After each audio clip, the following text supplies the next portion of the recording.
যখন আমার 12 বছর হয়ে গেল তখন আমি কিছুটা বুঝি ওই লগে লগে মাইয়া লগে থাকতে থাকতে আমাকে কি রে এই যে কি কয় কি খারাপ কাজ কয়। তখন সে আমার মানে আমার সবাই দেখবো দেখে আমার নিচে নামতে দিত না। আমার শ্বশুর বাড়ি ছিল 5 তলা, বড় লোকের পোলাই বিয়ে করছে। আমার আপনারা মাফ করে দিবেন, যারা খারাপ কাজ করে তাদেরকে কখনো ঘৃণা করবেন না, কিন্তু তারা এমনিতেই ঘৃণা কিনা জীবন গেছে। আপনি আমার এই অনুষ্ঠানে কেন আসলেন, কিভাবে আসলেন? আসসালামু আলাইকুম প্রিয় দর্শক এবং শ্রোতা, আপনাদের সবাইকে আমন্ত্রণ জানাচ্ছি লাইফের একটি এপিসোডে। যারা এই অনুষ্ঠানগুলোতে আসতে চান নিজের জীবনের গল্প নিয়ে, এবং যদি মনে করেন আপনার গল্প থেকে হাজার লাখো মানুষকে কিছু না কিছু মেসেজ দেবার আছে, তাহলে আপনি আমাদের সঙ্গে যোগাযোগ করবেন। আমাদের যে ফোন নাম্বারটা দেখতে পাচ্ছেন স্ক্রিনে, 09639887777 এই নাম্বারে। এছাড়া আমাদের যে মেল অ্যাড্রেসটা আছে sharemystory24@gmail.com, এখানে আপনি চাইলে মেইলও করতে পারেন। তবে অবশ্যই আপনার ফোন নাম্বারটা দিতে ভুল করবেন না। নাম কি আপনার? আমি এখানে নামটা গোপন রাখছি, নাম আমি দিছি লাখি। আমার মা সবসময় এই মেসে কাজ করতো, কাজ করার পর কি করতো যে গরম বাতাস না ওইটা আমার ভাইরে দিত, আর পানি ভাত আমাকে দিত। তো একদিন আমার খালাই বলে কি তুই ওরে খালি পানি ভাত আজকে, কয় আমার পোলা যদি খায়া থাকে তাহলে থাক, খাইবো না খাইলে নেই। বাবা কই আপনার? আমার বাবা মারা গেছে আর আগে। ও আচ্ছা। আমার মার এটা দ্বিতীয় পোলা, মানে দ্বিতীয় পাশের ঘরের ছেলে এটা আর কি, আমার ভাই। ওইখান থেকে 7 বছর যখন আমার বয়স তখন আমার মা মারা যায়। আমার নানা নানি আমাদেরকে রাখে।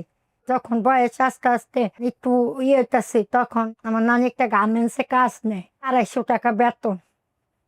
তখন কইছে কি ভাতটা তুই নিয়ে দিয়ে আইস। তো আমি ভাত নিয়ে যাইতাম আইতাম, ভালো একটা কাপড় ছিল না, যে গার্মেন্টসে জুটা কাপড় আছে না, জুট কাপড় টুকরা কাপড়, এটা দিয়ে একটা জামা বানাইয়া দিচ্ছি।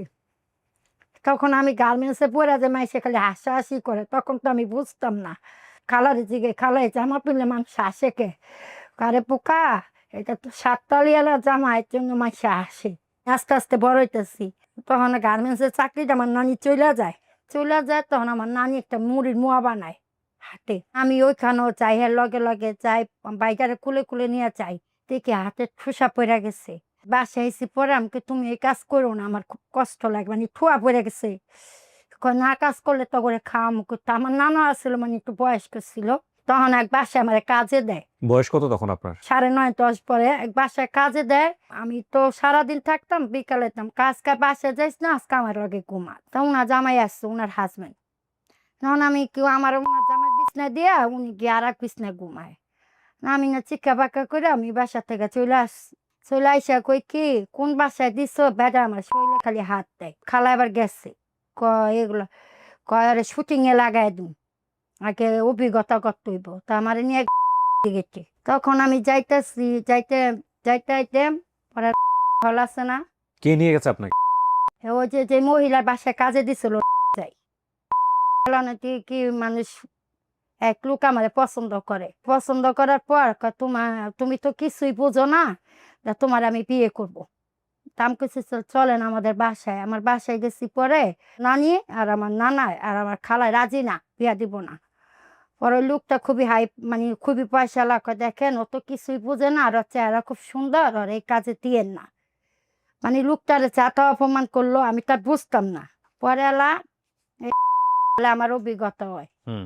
মানে কিসের অভিজ্ঞতা? লোকে শোল টোল টিপে টাকা দেয় 500 600, যাই না আমার নানিরে দিয়ে দিতাম। এগুলো কি হলের মধ্যেই হয়? হ্যাঁ, হলের ভিত্তে। হলের ভিতরে কি মানে ছবি দেখার সময় এরকম ঘটনা ঘটে নাকি তখন হল? তো হলে 20 25টা, হ্যাঁ হলে মানে একটা সিট, মানে 2 টিকিটের এ নাম্বারের সিট নিলে, মানে টাকা বেশি দিয়ে পিছনে দিলে মানে শরীরে হাত টাত দিয়া 500 600 টাকা দেয়।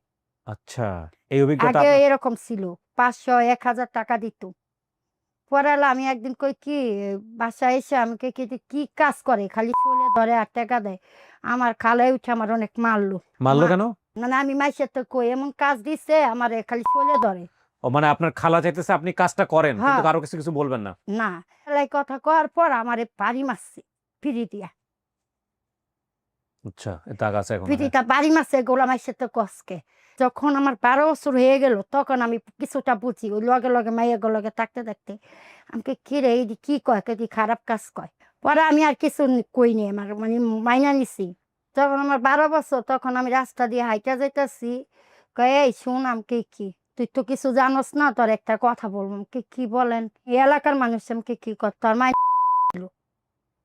হ্যাঁ, তখন তো আমি বুঝতাম না আমাকে কয় তোর মা তো অনেক সুন্দর ছিল, তা মুসলমানের কাছে মানে এইসব মানে নানান টানান কথা কয়।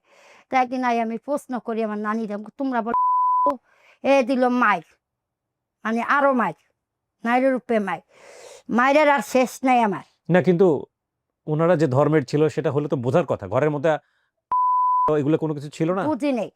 পরে যখন আমার বয়স মানে এখন আমার মানে আমি বুঝতেছি যে আস্তে আস্তে, তারপর আমি কই কি এক লোকে আমার ভাড়া করলো কারারে থাকবো, ওই সেরির যে সেরি আমার লগে মানে চালাক বানাইছে, ওই সেরি আমার করলো কি ল আমিও যাম। নাম কই ঠিক আছে তুমি গেলে তো আমার ভালো হয়, আমি তো চিনি জানি না, না আমারে নিয়ে গেছে। নিয়ে যাওয়ার পর উনি তো আমার সাথে আমি কি কমো ভাই, এটা লজ্জার কোনো কথা না। মানে সে মানে আমি যাইতে চাই না সে জিনিসটা, সে আমার জোর করে গেছে। যাওয়ার পর সকালবেলা রক্ত টক্ত দিয়ে পিনটিন দিয়ে ভরে গেছে। ভরে যাওয়ার পর আমার মাইক কয় আমি কে বিচার দেবো তোর খালার কাছে। দিয়ে মায়ের না লোকেরা কি করছে, কয় 5,000 কই আনছিস, 10,000 টাকা দিবি। ওই মহিলা আমাকে হ্যাঁ এই কি করো, মানে ব্ল্যাকমেল করতেছে, মানে বেগারে ঠেকাইতেছে। এই মাইয়াও অসুখ হয়ে গেছে, মাইয়ার অসুস্থ বানাই লাইছো, মানে টাকা লইব বেশি করে। হাই হ্যাঁ বেটা তো পায়ে ধরে হাতে ধরে মান সম্মানের ব্যাপার। না আমি কই কি তুমি এটা কি কাজ করতেছো, নাম বাজারে জুতা লয়, বাজারে আলমারিতে কাপড় লয়, কেমন খারাপ। বাজার 10,000 টাকাই দিছে, দিয়া কয় কি মাইয়াটা কিছুই বুঝে নাই, মাইয়ার লাইফটা তুমি শেষ করে দিও না। ওই ভদ্রলোকটা বলতেছে ওই ভালো জায়গায় একটা কাজে দিয়া দাও, মেয়ের চেহারাটা খুব সুন্দর। পরে আমি আইসি বাসায়, আইসি পরে নানি কয় কি হয়েছে, আমি কই কি হয়েছে মানে আমি আর কিছু কই না, ওখান যা কয় তুই কইতাছে কে এমন এমন তো আপনার নাতি টাকা কয় টাকা দিছে না দিছে আমি জানি না, মানে এখানে আমার একটা ইয়া এই মাইর ওই অসুস্থর পর আমি আর কাজে যাই না। আমাকে না, আমি ওই লোকটা আমার হাতে ধরে বলছে তুমি আর এই কাজ করো না বোন, তুমি কাগজ টুকায় খাইও। পড়ালে আমি গেছি কি ঠিক আছে, আমি কেন আমি এই কাজে যাবো না। বেটারা কাপড় চোপড় খোলা হেলা ন্যাংটা ঘরে, তো পাশে এক খালা ছিল, এখন টিনের ঘর তো। তখন ওই খালা এসা কইছে কিরে শরীরে তুই কি খারাপ পথে নামাইয়া দিলি, কয় বাস্তলে খারাপ কাজই করতে হইব, নাহলে খাইবো কই থেকে, টাকা শহর ভাড়া দিব কি আর বাপে আয়া, আর বাইরে মানুষ করবো কি আর বাপে আয়া। মানে ওই বাড়ির লগত ঝগড়া। তেমন করতে করতে এখন আমি তো 2-3 দিন যাই না। পরে এক লোক আমারে খুব খুঁজে আর কি, মানে সে আমারে কাজ টাজ করে নাই, সে আমারে খুঁজে বিয়া করব। ওই লোকের বাড়ি এসে বিক্রমপুর। তাই সে যেদিনটা বিয়ে করবে সেদিন আমার একটা আংটি দিছে সোনার, একটা চেন দিছে, একজোড়া কানে দিছে। মার্কেট মানে অনেক ধরনের, কয় কি শোনো তোমার যে আমি বিয়ে করুম, তোমার যে হলের থেকে নিতেছি তুমি কখন আমার ফ্যামিলির কাছে বইলো না। মানে এই লোকের সাথে আপনার হলে দেখা হয়েছে? হ্যাঁ, তোমার এমন একটা জায়গা আমি কইরা দিমু যাতে তোমার লাইফটা খারাইয়া যায়, কিন্তু তুমি কিছুই বুঝো না। তখন তো সোনার দাম কম ছিল, চেন কিনে দিছে, কানের জিনিস কিনে দিছে, ভালো কাপড় চোপড় কিনে দিছে। বিয়ে করবে কে জানি গিয়ে কইছে ওই বেটারে গিয়া এক অফিসে, কোন অফিস আমি জানি না, যে জায়গা বিয়ে করার কি, সে জায়গায় নিয়ে গেছে। নিয়ে যাওয়ার পরে ওই লোকের আমার খালায় আমার নানা আমার নানি বেড়ার পিঠা।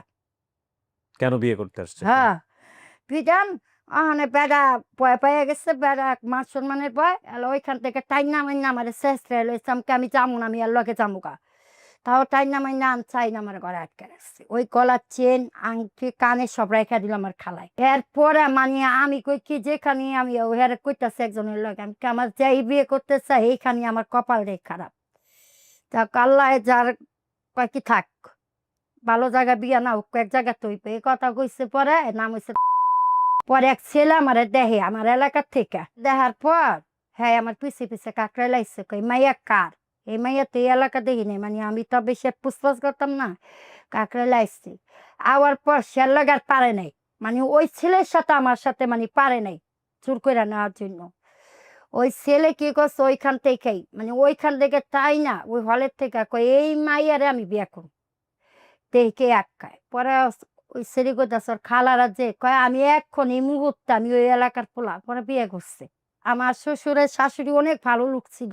আমার হাজবেন্ডের বাবারে কইতো পুত, পুতে কইতো, কইছে বাবা আমি তেমন একটা মেয়েরে বিয়ে করছি, তুমি কোনোদিন আরে কিছু কইতে পারবা না, আমি ওরে রাস্তার থেকে আনছি। মেয়ের মতনই ভালোবাসতো ওই আমার শাশুড়ি, আমার ভালোবাসতো, আমার নন্দেরও ভালোবাসতো। এখানে আমার 2 বছর এখানে কেটে গেল, গেপ হয়ে গেল। তখন আমার একটা ছেলে হইলো। ছেলে হওয়ার পর তখন সে আমার মানে আমারে সবাই দেখবো দেখে আমারে নিচে নামতে দিত না। আমার শ্বশুর বাড়ি ছিল ৫ তলা, বড় লোকের পোলাই বিয়ে করছে। আমারে কোথাও নিয়েও যেত না, মানে আমারে বলতো কি যে যা লাগে আমি তুমি বলবা, আমি তুমি নিচে নামবা না। সবাই জিজ্ঞেস করতো আপনার বউ বলে সুন্দর, কিন্তু হ্যাঁ তো বলতে পারতো না যে আমি কাকরাইল থেকে আনছি। এটা তো এলাকার ভিত্তিতে কওয়া যায় না। স্বামী কি করতো? স্বামীও সেরকম ভালো ছিল না। না না, কি করতো? মানে কি করতো, মানুষের মারাধরি করতো, এখান থেকে টাকা উঠাইতো, এখান থেকে চাঁদাবাজ ছিল আর কি। চাঁদাবাজ। এটা আমার কপাল খারাপ। যাই হোক, তারপর? এমন করতে করতে আমার ছেলেটা মানে ১ বছর হইলো, অনেক পরে বাসায় গিয়ে ডাকাতি করছে। আপনার স্বামী? হ্যাঁ, অনেক জিনিস নিয়ে আইছে, মানে সোনা গয়না সব নিয়ে আইয়া ঘরে মানে পাটমন্ড করতেছে। আবার কি ৫ তলা বাড়ি তার? হ্যাঁ, তখন আমি কই কি এগুলা কই থেকে আনছো? কয় তুমি চুপ থাকো, তুমি ওই ঘরে যাও। পরে আমার শ্বশুরে ডাক দিচ্ছে যে কারে জানি জব কইরা এই যে এগুলা নিয়ে আইছে আপনার পোলায়। পরে কয় কি তুমি এত কথা কও কে? মানে আমার শ্বশুরে আবার এই কথাটা কইছে, কওয়ার পর না আমার খুব মাইরতে লেগে গেল। আচ্ছা এগুলা কি মানুষে মাইরা ধরে এগুলা নিয়ে আসে? পরে ১ সপ্তাহ পর কারা জানি ডাকায় নিয়া মানে ইটা দিয়া ছেঁচা মাইরা লাইছে। আপনার স্বামীরে? হ্যাঁ, পুলিশ আমারে জিজ্ঞেস করে জিনিসগুলা কোথায়। আমাদের তো বেড়া কইছে যে জিনিসগুলো ওইখানে ওইখানে। আমি কইতে যাই, আমার ননাসে কইতে দেয় না। বাসায় এসে লাশ নিয়ে পরের দিন আসছে ওরা মেডিকেল থেকে পোস্টমর্টম করবো নাকি কাটবো, এখান থেকে নিয়ে আসছে। নিয়ে আসার পর আমি আগে ওরা লাশ লুয়ে লাগাইছে, আমি রুমে গেছি। রুমে গিয়া মানে টাকাগুলা আর জিনিসগুলা আমি মানে একটা নুমাল টুমালে পেঁচাইয়া আমি নিচে নামছি বাবুরে নিয়ে। পরে আমার একজনে কইতাছে, কয় ভাবি আপনি কি থাকবেন না এই বাসায়? আমি কই কি থাকুম, দেখি কি করে। তখন আমার নানির কাছে আমি জিনিসগুলা দিয়া দিই। ৫ ভরির উপরে সোনা ছিল, ৫-৬ ভরির উপরে ছিল, আর টাকাটাও দিয়া দিই। তো আমার মনে তো এত দুঃখ নেই। দিয়া দেওয়ার পরে একদিন পরে এটা মানে খোঁজ হয়েছে, কিছুই রেখা যায় নাই। আমার শ্বশুরে মানে আবি যাবি খুঁজতেছে। আমাকে কি না, আমি তো জানি না বাবা, আমি আর কি করলাম, আমি তো জানি না। তো আমার মেডিকেলে কইছে যে এই জিনিসগুলা কারা হাতে দিস না, এটা তো নিরাপদ ভবিষ্যৎ। ১ সপ্তাহ পরে বাসায় আইছি, আমার নানিরা কই জিনিসগুলা দাও আর টাকাগুলা কয় তোর লেগে জায়গা রাখছি, চিন্তা করিস না। আর এই টাকার কথা জিনিসের কথা কাউরে কইস না। এখন আমি চলুম কেমন, আমি খামো কই থেকে? এই আবার রাস্তার জগতে নামাইয়া দিল। এই কাকরাইল আবার আসি, এখন তো চালাক হয়ে গেছি। এখন আসি আসি আসি আসি পরে ওই যে বিক্রমপুরে যে লোক, সেই লোক আবার আমার খুঁজে খুঁজে পায় না। ওই বিক্রমপুরের লোক আবারও দেখা হচ্ছে। হওয়ার পর কয় কি তুমি কি এখনো বিয়ে বসবা? আমাকে আমার তো একটা ছেলে হয়েছে। আমি শুনছি, মেয়ের কাছ থেকে শুনছি। আমি ছেলে সুদ্ধাই নিমো, তুমি চলে আসো। ঠিক আছে, আমি এই কাপড় চোপড় নিয়ে একটা নিয়ে চলে আসবো। ২০১১ সালে একটা ঘটনা হইলো, আমার পাশে একটা মেয়ে হইলো। ও আবার বিয়ে করছেন বিক্রমপুরে? ওই বিক্রমপুরের লোকে না, পাশে ওই এলাকারই আমার মানে আমার শ্বশুরে কয় আমি থাকতো আর ভবিষ্যৎ করে দিয়া যাই। কেমন যেন একটা ভাই হয়, ভাইয়ের পোলার কাছে দিছে পরে হাতে ধরে আমার শ্বশুরে কইছে, লাইফটা নষ্ট করিস না, ওর একটু ডাল ভাত চাপারস খাওয়াই সারা আমার নাতি যারে তুই দেইস। হুম। এই ঘরে একটা মাইয়া হইলো। মাইয়া হওয়ার পর অহন ওই লোকে ধরে আমার মারে ধরে কিলায় গোতায়, আমি কাকরাইল দিয়ে কাম করে খাওয়ামু, এই করুম সেই করুম হ্যান তেন। আমাকে আমি বিয়ে বইছি কি রাস্তায় যাওয়ার জন্য? হুম। আমার শাশুড়ি আমার মাথা ফাটায় ফেলায়। আমি ওইখান থেকে চলে আসি ২০০৬ সালে। আমার ৩ মাসের বাচ্চা, আমার পেটে বাচ্চা নিয়ে আমি চলে আসি। ৩ দিনের বাচ্চা রেখে আমি এই যে আবার রাস্তার জগতে কাজ করি। রাস্তার জগৎ মানে আপনারা বুঝতেই পারছেন। এই জি। রাস্তার জগৎ আবার আমার বাইকেরা দিছে। এখন রাস্তায় যে আসি আমি তো কাজ করতে পারি না, মানে আমার দুধ বায়া বায়া পইড়া যায়। কাজ করার পর কোনো রকম ৫০০ টাকা লইয়া জায়গা, মানে আমার বাচ্চাটারে বাঁচানোর লেগা সেই বাইরে আমি পড়াশোনা করাইলাম, মেট্রিক পরীক্ষা দেওয়াইলাম। সেই ভাই আমার এক পা চিনি দিয়েও জিজ্ঞেস করে না। চা কেমন করতে করতে মুদা মাইয়ারা খায়, মুদা ট্যাবলেট আমিও খাইছি। খাইতে খাইতে আমার এগুলো অসুস্থ, মোটা হওয়ার ট্যাবলেট খেতেন কেন? মানে মুদা যে ট্যাবলেট খালি একটু সাইজ তো ফুলে টুলে আর কি, কি জানি ইনফিনিশন হয়ে গেছে। তখন আবার ইনফেকশন। খাইছি মোটা ট্যাবলেট। এখন তো আমার বাঁচার কোনো পথ নাই, এমন অবস্থা খারাপ, মানে কর কথা না, ব্লাড বন্ধ হয় না। পরে আমার ভাই আমার নানিরে জিজ্ঞেস করে কি হয়েছে, না করলেও বুঝা গেছে। তারপর আমার ধরাধরি করে ঢাকা মেডিকেল নিয়ে যায়। আমার ১২ লাখ টাকা সঞ্চয় ছিল, ঢাকা মেডিকেল লইয়া যায়। ঢাকা মেডিকেল নেওয়ার পরে ওইখান থেকে নাম একদিন রেখে নাম কাইটা দেয়, নিয়ে যায় মিরফুটে। আমার রাখবো না, আমার অবস্থা অনেক খারাপ। যাকে এক লোকে আবার আমার বাইরে চিনে, আমার বাইরে বন্ধু, হুম। সে হাতে পায়ে ধরে এখানে ভর্তি করায়। ভর্তি করানোর পর আমার তো সব শেষ, ১২ লাখ টাকা। হুম। এখানটা কি করলো না করলো জানি না। আমার এই যে কেমো আছে না ভাইয়া, কেমোটা মানে তোলার লেগে নষ্ট হয়ে গেছে।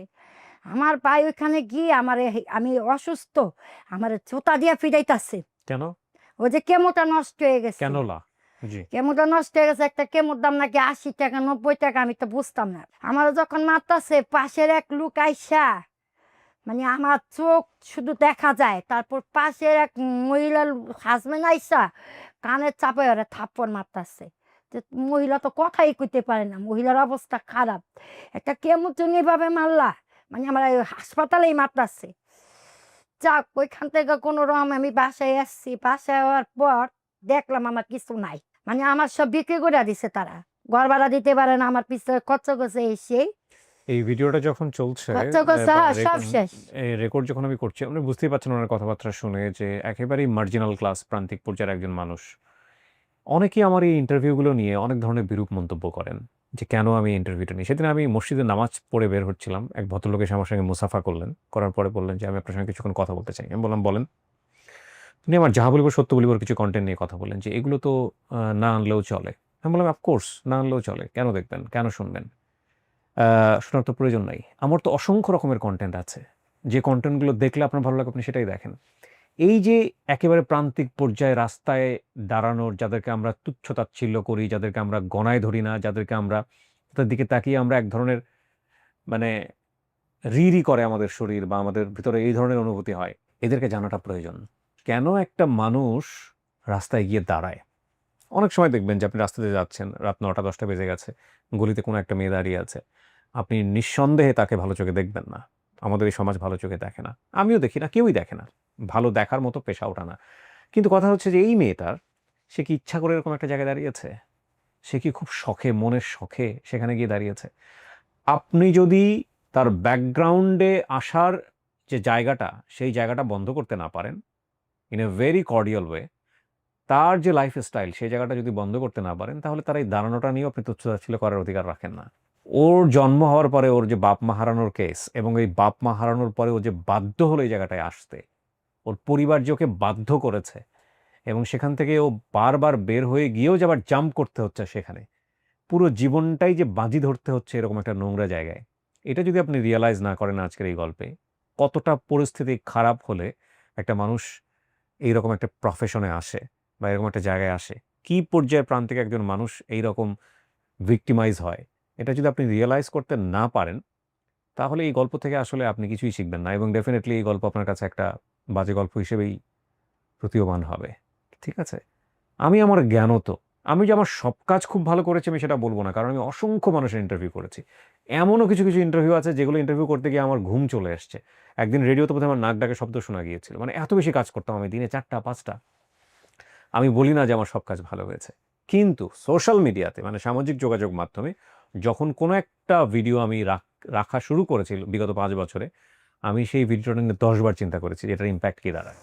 আমার সোশ্যাল মিডিয়ার যে কোনো কাজ নিয়ে যদি কেউ আমার সামনে সমালোচনা করতে আসে, সেটার একটা উত্তর আমার দেওয়ার জন্যে আমার যোগ্যতা বা আমার কাজের কোয়ালিটি, আমি সেই জায়গাটায় একটা বক্তব্য রাখার সুযোগ রাখতে পারবো। কিন্তু আমার রেডিও সব কাজ না, ডেফিনিটলি। সব কাজে যে একদম আপ টু দ্য মার্ক হয়েছে সেটা আমি বলব না। তো আমি আসলে ওই ভাইজানের মুসাফা থেকে যে কথাগুলো বললাম, সে কথাগুলো শুধু এনার না। আমি অসংখ্য মানুষের ইন্টারভিউ করেছি, যাহা বলিব সত্য বলিব, যারা বিভিন্ন রকমের ক্রাইম করেছেন। এবং এই ক্রাইমের জায়গাটা থেকে অবশ্যই একটা মানুষকে জাজমেন্টে নিতে হলে তার তো পেনাল্টি হওয়া উচিত। সে তো পেনাল্টি পাচ্ছেই, সে তো পেনাল্টির মধ্যে আছেই। কিন্তু কথা হলো এই পেনাল্টিটা তার প্রাপ্য কিনা সেই জায়গাটায়, আর পেনাল্টিটা যদি বন্ধ করতে হয়, তাহলে তার লাইফের ব্যাকগ্রাউন্ডটা কী ছিল, কি কোন রাস্তা দিয়ে সে হেঁটে এই রাস্তায় এসছে, সেই রাস্তাটা যদি আপনি না জানেন, তাহলে এই জায়গাটা কিওর করা সম্ভব না। আর সমাজটা না, আমরা মানুষ, একটা কথা আমরা ছোটবেলায় বলি সবসময় যে মানুষ সামাজিক জীব। মানুষ সামাজিক, এই কথাটার অর্থটা যখন পড়তাম তখন বুঝতাম না। আচ্ছা, মানুষ সামাজিক জীব, এটা দিয়ে আপনি কি বোঝেন বলেন তো? আমার অনেক ভিডিও তো অনেকেই দেখবেন। আমরা ছোটবেলায় পড়েছি না সমাজবিজ্ঞানে? প্রথম লাইনটাই মানুষ সামাজিক জীব, মানুষ সমাজে বাস করে। আমাদের বাচ্চাদেরকে বা আমাদের সবাইকে একটা লাইন দিয়ে আসলে যে জিনিসটা শেখানো উচিত, সেটা হচ্ছে তুমি ঘরের মধ্যে ভালো আছো, এসি টেসি ছেড়ে একদম খুব চমৎকার একটা পরিবেশের মধ্যে থাকো। এটাই তোমার লাইফ না, কারণ ঘর থেকে তোমাকে বের হতে হবে। এবং নট অনলি দ্যাট, ঘর থেকে বের হওয়ার পরে যে রাস্তায় তুমি যাবা, যে দোকানে তুমি যাবা, যে পরিবেশে তুমি মিশবা, এটাও শুধু তোমার পরিবেশ না। তুমি যে পুরা দেশটার মধ্যে থাকো, ওইটাও তোমার ঘরের মধ্যে আসা, বের হওয়া, সমস্ত কিছু তোমার লাইফের উপর ইম্প্যাক্ট করে। এই যে এই মানুষগুলোকে দেখলে আমরা যে রি করি বা নাক সিটকাই, এরা আমাদের সমাজের অংশ, এবং এদেরকে বাদ দিয়ে সমাজ ভালো থাকবে না। ঠিক আছে? সুতরাং ওদেরকে যদি আমরা ভালো জীবন দিতে না পারি, আমাদের সমাজে আমাদেরও ভালো থাকার সুযোগ নাই। সেই অর্থে মানুষ সামাজিক জীব। ওকে? যাই হোক, আমি আসলে এক প্রসঙ্গ থেকে অনেক বড় কথা বলে ফেললাম। আমি হয়তো কথাগুলো অনেক লাস্টে বলতাম, বাট এই ফিলিংসটা আমার বারবার হচ্ছিল ওনার কথা শোনার পরে। অনেকগুলো লাইন আছে, শব্দ আছে যে কথাগুলো আমাদেরকে কাইন্ড অফ চপেটাঘাতের মতো। ওনার ফেসটা এখানে দেখানো যাচ্ছে না, ওনার ফেসটা ব্লার করে রাখা হয়েছে। কিন্তু উনি যে কথাগুলো বলছেন, আমি বিশ্বাস করি এই সমাজে এরকম অসংখ্য মানুষ আছে, হাজার, হাজার নারী আছেন যারা রাস্তায় দাঁড়ান, সুযোগ বুঝে, পরিস্থিতি বুঝে তাদের গল্পের প্রতিনিধিত্ব করছেন উনি আজকে এখানে। জি বলেন, আপনার তারপরে কি ভাইয়া হইলো? হুম।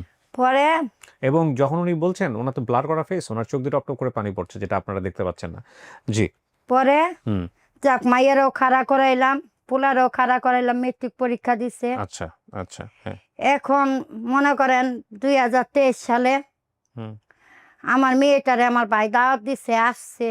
হুম, আমারে দাওয়াত দেয় নাই। পরে আমার মেয়ে বাসায় গেছে, আমি বলছি আমারে তো দাওয়াত দেয় নাই, তোমারে দাওয়াত দিস, তুমি গেছে কেন? আমার হুম। মাইয়ায় আমারে জুতা দিয়া পিটাইতে পিটাইতে 6 তালাতে নামাইছে। কেন? আপনার মেয়ের বয়স কত আমি তখন? খালি এই কথাটা বলছি ভাইয়া, আবার পিটাইতে পিটাইতে উপরে নিচ্ছে। ভাড়াইটারা তাকায় রয়েছে যে মার গায়ে কেমন তোলে। মেয়ের বয়স কত তখন? মেয়ের বয়সে যে 20 চলতেছে। বিয়ে দিয়েছেন মেয়ের তখন না না? বিয়ে দেয় নাই। মেয়ে যখন আপনার সাথে এরকম আচরণ করতেছে, হ্যাঁ। তখন কি মেয়ে নিজের ইনকাম নিজে করে? না না, আপনি চালান মেয়েরে? তখন আমি চালাই, 2023 সাল থেকে আমি চালাই। আপনি চালান, তারপরও আপনার গায়ে হাত তুলছে? হ্যাঁ, এখন আমার চলতেছে, আমার টাকা দিয়ে চলতেছে। আমি যেরকম তার চেয়ে ডবল আমার মেয়ে। আমার ছেলেটা হয়েছে আগের ঘরে, কিন্তু ওরা দুই ভাই বোন যে দুই ঘরে এটা এখনো জানে না। তখন বাড়িওয়ালা উঠে কইলো এত কোনো অপরাধ আমি দেখি না, সে মা জিজ্ঞেসি করতে পারে। বাড়িওয়ালা কয় চুপ থাকেন, আপনি বেশি কথা বলবেন না, আপনি আমাদের ব্যাপারে আসেন কেন? পোলায় রাত্রে আসছে, আসার পর কইলাম আমার লাঠি দিয়ে কাজের থেকে নামাইয়া দিল ওই মাইয়ায়। নামাইয়া দেওয়ার পর আমার ছেলেরে পড়লাম যে না এই ঘরে আর আমি থাকুম না। আমার ছেলেকে তুই মারে মারছসকে। ছেলে তার বড় বোনের ভাইয়ের গায়ে বোনের গায়ে হাত তুলতে পারে না, মানে কোটাকুটি করছে। আপনার এই যে এই ডিসেম্বর মাসে এই একই ঘটনা, আমার মেয়ে প্রেম করতে গিয়া তখন মানে সেলসম্যানের কাছ নিছে, টাচ মোবাইল চালায়, এর সাথে প্রেম করে। মানে ছেলে বুঝি মোবাইল কিনা দিছে, আমি তো জামুই না, আমার বাইরে ফোন দিছে, আমার গলার ভিতরে লইছে ছুরি, যে তুই স্যারার বাসায় যাবি, তোরে সারা বিয়া দিব না। মানে এমন ভাবে ছুরি ধরছে, আমি তো ফ্লাইট বাসা, আমি তো কাউরে ডাক্তার কইতেও পারি না যে আমার বাঁচান কি আমার ধরে। আমি তো ডরে কিছু কই নাম কইছি যা। তো ওই আবার কোজানি গেছে, আমার বাইরে ফোন দিচ্ছে, আমি তো যাইতে চাইছিলাম না, আমার গলার ভিতরে তো ছুরি ধরে, আমার তো কোন দিন জানি মাইরা ফালায়। কয় যাবি না কে? আমার ভাইটা করতে যাবি না কে? ঠিক আছে আমি গেছি। আমার একটাই চিন্তা যে আমার যদি কাকেল দেখে, কাকেল দেখে। আমি এই ঘরে কথা বলিনি, সব আয়োজন করে আমার সামনে আনছে, আনার পর আমার কইতাছে খান। আমার ভাইও খায় না, আমিও খাই না। তখন আমি বললাম কি ছেলের সাথে যদি বিয়ে হয় আমি জীবনও মা তোমার আমি মাইনা নিব না, ওইখানেই বলছি। কয় কেন? আমি কি ছেলের দেখতে ভালো না? তুমি কি, তুমি করছো কি? তোমার আমি লেখাপড়া শিখাইছি, আমি মেট্রিক পরীক্ষা দেওয়াইছি কষ্ট কইরা, আমি তো অন্য ছেলে মেয়েরা কষ্ট করে লেখাপড়া শিখাইছি, নিজে একটা মোরক্ষ দেখে ওঘরে লেখাপড়া শিখাইছি। ওঘরে লেখাপড়া শিখাইতে গিয়া কথায় কথায় আমার খোঁজা দিত তুই মোরক্ষ, মোরক্কর বাচ্চা। মানে ওইখানে একটু কি বলছি যে তুমি যদি ছেলের বিয়ে করো, ছেলে তোমার বিয়ে করবে, তোমার ছেলের গার্জিয়ান তো তোমার দেখাইছে, তুমি বিয়ে বলে বসতে পারো, আমি এর ভিতরে কিছু বলবো না। কেন আমি তো জানি ঘরের ভিতরে চুরি গিয়ে আমার মাইরা লাইবো, যে চুরিটা ধরছে। পরে বাসায় এসে মানে ছেলে দেখতে সেরকম সুন্দরী না, মানে একটা মানুষ কালো হইলো, ফেস কাটিং আছে, তারপর একটা ডক আছে। তুমি কি, তুমি তো এরকম ছেলে একটা পাই, তুমি তো মোরক্ষ না। বাসায় এসে শুকায়নি, পরের দিন মানে স্যারা ফোন দিয়ে কইছে, কর পর আমার এই যে কি মাইকটা মারলো, আমার কয় কি তুমি কি ভালো কাজ করো? এরা কিন্তু জানে আমি বারে কাজ করি, আমি যে রাস্তায় কাজ করি এটা জানে না, আমি জানে বারে ঝাড়ুটা রোদে এ জানে। তুমি কি ভালো কাজ করো? তোমার তোমার কি এই ঘরের ফ্যামিলির থেকে আমার বিয়ে করব? পোলার সামনে কথাটা কইছে। পোলাই দিচ্ছে চাষ করে এক থাপ্পড়, যে সে যদি বাইরেও কাজ করে থাকে, দাম করে খাড়া করাইছে, মানুষ থেকে রাস্তায় কেন্ডি খায়, টুকায়া খায়, কি কইরা থাকে, তো বুকের ভিতরে আগলায় রাখছি, সে তো আমাদেরকে ফালাইয়া যায় নাই। এ কথা কওয়ার পর আমি আর কিছু বলি নাই। যাক, আমার পোলার সিঁড়ি থেকে পড়া এদিনই তার একদিন পরে আমার পোলার পাটা ভেঙে গেল। এই যে বর্তমান সময় ছেলেটা আর মেয়েটা যা শুরু করছে, এখানে আমি থাকি, 3,500 টাকা ঘর ভাড়া দেই, বাজার চালাই, তার 1 টাকা। এই যে রোজা গেছে ভাইয়া, আমি 10 টাকার ইফতারি কিনা খাইতে পারি নাই, 10 টাকার ইফতারি তারা আমার খাওয়ায় নেই, তাদের কাছে কিন্তু টাকা আছে, দেখেন আমি তো রোজার মাসে বাইরে না, আমি তো ঘর ভাড়া দিতে পারি না, তো কাজ কাম নাই রাস্তায়, আমি অনেক কষ্ট করে আমি ঘর ভাড়াটা দিই। তো এক লোক আমার কাছ থেকে 1 বছর আগে নাম্বার নিচ্ছে, নেওয়ার পর সে খালি আমার সাথে দেখা দেয় না, সে ঘর ভাড়ার জন্য 4 মাস ধরে 5 মাস ধরে আমার 2,000 টাকা দেয়। কিন্তু তার আমি বলি নাই যে আমার ছেলে আছে, আমি তো একটু ভুলে গেছি। আমার 2018 সালে আমার নানি মারা যায়, আমার কাছে তখন ক্যাশও 4 লাখ টাকা ছিল। আমার নানি যখন পিছনে পড়ে থাকে তখন আমি এটা সহ্য করতে পারিনি, এখানে গা হয়ে গেছে পিছনে। গা হওয়ার পরে এখানে ড্রেসিং করতে দিলি 500 টাকা নেয়, ড্রেসিং করতে দিলি 500 টাকা নেয়। আমার নানি আমার মাথায় হাত দিয়ে মানে হাঁকে মুখে তার চেহারাও তার টানে না। আমি তো ঘৃণা করতে পারি না, কিন্তু সে তো আমার আগলে রাখছে, এই চিন্তাটা করে আমি ঘুমুট কাছাই। ভাই তো বিয়া করে 2016 সালে আলাদা হয়ে গেছে, 2018 সালে আমার নানিটা মারা যায়। মারা যাইলে আমি ভাইঙ্গা পড়ি। আমার শুধু একটাই চাওয়া, মানুষ মেসেজটা দেয়, মানুষে কোনোদিনে খারাপ কাজ করলে ঘৃণা করবেন না, তারা কিন্তু অনেক কষ্ট করে। ওরে আমি কারণে ঠকায় টাকা নেই নেই, তাদের মুখের দিকে চায় 10টা টাকা নেই নেই পাইয়া জোর করে। তারা যদি আমার 2,000 দিচ্ছে, আমি কইছি 100 টাকা গাড়ি ভাড়া দেন, 100 টাকা নিয়েছি। যখন বাইরেদের সাথে কাজ করতে যেতাম তারা কইতো এমক মেয়েরা 5,000 3,000 দেয়, তুমি তো 2,000 ঠিকই নিলে। আমি কোনোদিন কারণে ঠকাইতে পারি না, যদি আমি কারণে ঠকাই থাকি কোনোদিন আর ক্ষমা করে দিবেন। আমি পাইতাই করছি কাজটা, আমার ক্ষমা করে দিবেন আপনারা। আমি যদি কোনো ভুল করে থাকি, আমার যদি কোনোদিন আপনাদের কাছ থেকে জোর করে কোনো 10 টাকা নিয়ে থাকি, আমার আপনারা মাফ করে দেবেন। যারা খারাপ কাজ করে তাদেরকে কখনো ঘৃণা করবেন না, কিন্তু তারা এমনিতেই ঘৃণা কিনা জীবন গেছে। আপনি আমার এই অনুষ্ঠানে কেন আসলেন, কিভাবে আসলেন? আপনি দেখেন আমার এগুলা? আমি আসলে কি দেখি না আপনার এটা আলোচনাটা, আমি মোবাইলে শুনি আর কি। আচ্ছা। আমার যখন কাজকাম না থাকে আমি পয়সা পয়সা আপনাদের গল্পটা শুনতাম, আগের থেকেই শুনতাম, 2012 সাল থেকেই শুনতাম আপনাদের ও, গল্পটা। তার মানে উনি রেডিও রেস্টুরেশন আছে। হ্যাঁ, জি। শুনতে শুনতে আমি এমকের কই পাই আমার এই জায়গার নাম্বারটা দেন না লইয়া, অমুকের দিয়ে কেউ আমার নাম্বার দেয় না, মানে করে না। পরে একদিন হঠাৎ করে কিছুদিন আগে 1 মাস আগে আপনি একটা মাইয়া ওই যে আয়সা আয়সা হারায় গেছিল, হ্যাঁ। তখন আমি টিপিটা ছাড়ি, টিপিটা ছাড়ার পর দেখি আপনার নাম্বারটা। আচ্ছা।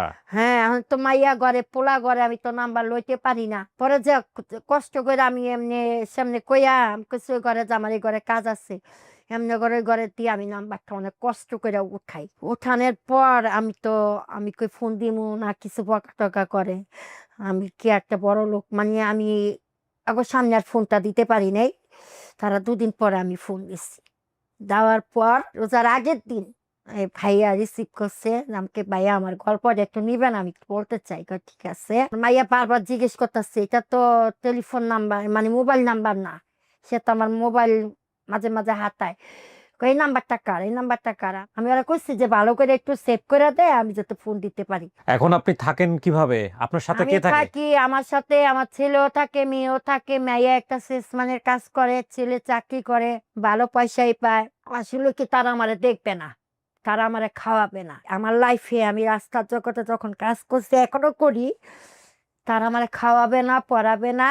আপনাকে এখনো রাস্তার কাজগুলা করতে হয়? হ্যাঁ, এনে কাজ করি কি আমি এই কাজটা ছাইরা দিমু। আমার যদি ভালো একটা বাসা বাড়ি বাচ্চা রাখার কাজ পাই, তাইলে আমি ছেলে মেয়েদের এখান থেকে চলে আসবো, বুঝছেন। আমার এই বাইরের থেকে মানে আমারে দিয়া ঘরে সম্পূর্ণ কাজ করায় তারা, টানাগুলো আমারে দিয়া ধোয়ায়, জুতা ধোয়ায়, ফুলায়ও জুতা ধোয়ায়, মানে তারা আমারে 5 মিনিট সময় দেয় না। মাই একটা শিয়ানো হয়ে গেছে, তারপর আমারে দিয়া এগুলো ধোয়ায়। তাইলে মনে করেন আমি কত কষ্টে আছি। প্রিয় দর্শক এবং শ্রোতা, আজকের এই গল্পটা এমন একটা জায়গায় এসে শেষ হলো যেখানে আমার আসলে বলার কিছু নেই, কারণ আমি মাঝখানেই বলে দিয়েছি। আমি শুধু একটা হাদিসের কথা বলে আজকের এই অনুষ্ঠানটা শেষ করতে চাই।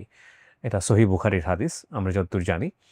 আমি বহুবার বহু আলেমের মুখে এই হাদিসটা শুনেছি, আমি নিজেও জানি এবং আপনিও জানেন এই হাদিসটা। সেটা হচ্ছে একজন এইভাবেই শব্দটা এসছে, যিনি এই পেশায় ছিলেন। কোন ধরনের পেশা আমি তো এতক্ষণ ধরে গল্প যেটা হয়েছে আপনি বুঝতেই পাচ্ছেন। তিনি সারা জীবন ধরেই পাপ করেছেন, কারণ আল্লাহর আইনে এটা পাপ, ইসলামের আইনে এটা পাপ, শুধু আল্লাহর আইন না, যে কোনো ধর্মীয় আইনে এটা পাপ। এই পাপের কাজ করবার পরেও তিনি রাস্তায় একটা তৃষ্ণার্ত কুকুরকে পানি খাইয়েছিলেন। আল্লাহর কাছে এটা এতই ভালো লেগেছিল যে তিনি তার সারা জীবনের গুনাহ মাফ করে দিয়ে অ্যানাউন্স করেছেন এই মহিলাটা জান্নাতি। আপনি সেই আল্লাহর সৃষ্টি যদি মানেন নিজেকে, যে না, সেই আল্লাহই আপনাকে তৈরি করেছেন এবং তিনি আর রহমানুর রহিম, তিনি দয়াময়, ঠিক আছে, তাহলে এদেরকে জাজমেন্ট থেকে বের হয়ে আসেন। কারণ আপনি জানেন না, আপনি যাকে বিচার করছেন, আপনার চিন্তায় যাকে আপনি মনে করছেন যে হচ্ছে পাপী, তাকে আল্লাহ হয়তো আপনার আগে জান্নাতে পাঠিয়ে দেবে। আপনি হয়তো জান্নাতের দেখা নাও পেতে পারেন, আল্লাহ না করুক, ঠিক আছে। আর সমাজটাকে সুন্দর করার জন্য আপনি যদি মনে করেন যে কেউ একজন এসে এদের অবস্থা পরিবর্তন করে দেবে, নো, নট লাইক দিস। আমি কি প্রিয়া, এই গল্পটা আমি সামনে নিয়ে আসলাম, এটা আমার দায়িত্ব ছিল। আমি আসলে পোক করতে চেয়েছি একটা জায়গাতে যে এদের অবস্থার পরিবর্তন দরকার, এবং এই অবস্থার পরিবর্তনের জন্যে আমাদেরকে একদম গোড়া থেকে কাজ করতে হবে। যেই গোড়াতে কাজ করলে একটা শিশু এরকম জায়গায় যাবে না। যদি চলেই গিয়ে থাকে তাহলে এদেরকে ঘেন্না করা যাবে না। এদেরকে সুন্দর একটা জীবনে নিয়ে আসার জন্য সকল প্রচেষ্টা অব্যাহত রাখতে হবে। এখানে রাষ্ট্রের দায়িত্ব আছে, এবং রাষ্ট্র মানেই রাষ্ট্র আলাদা কোনো সত্তা না, সে রাষ্ট্রের সত্তার মধ্যে আপনি নিজেও আছেন। অ্যাটলিস্ট যদি কিছু করতে না পারেন তাহলে মানুষ হিসেবে মূল্য দেওয়ার চেষ্টা করেন, এটাও একটা বিশাল বড় কাজ। ঠিক আছে, শেষ করছি আজকের মতো। আসসালামু আলাইকুম।